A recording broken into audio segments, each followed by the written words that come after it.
এভাবে চুল কাটাটাকে হাদিসে কি করা হয়েছে? নিষেধ করা হয়েছে। চুল কাটছেন যুবক ভাইরা, তো চুল কাটার সময় মেসি আর নেইমার স্টাইল কেন? রাসূলুল্লাহ সাল্লাল্লাহু আলাইহি ওয়াসাল্লামের সুন্নত বাবরি চুল নাই, রাখা যাবে?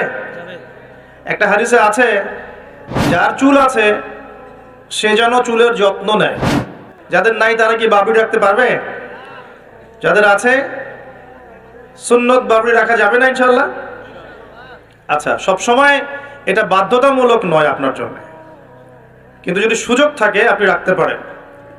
ওই সুন্নত না রেখে যদি আপনি এখন তেলাপোকা ছাট দেন তাহলে তো সমস্যা। তেলাপোকা ছাট কি? হাদিসে একটা শব্দ আছে, কুজা করা। এটা মানে কি? মাঝখানে চুল থাকে এইভাবে লম্বা আর দুই পাশ ফাঁকা। এই চুল কাটাটাকে হাদিসে নিষেধ করা হয়েছে। এটা কি জানতেন? আপনারা জানেন না, আমি জানি।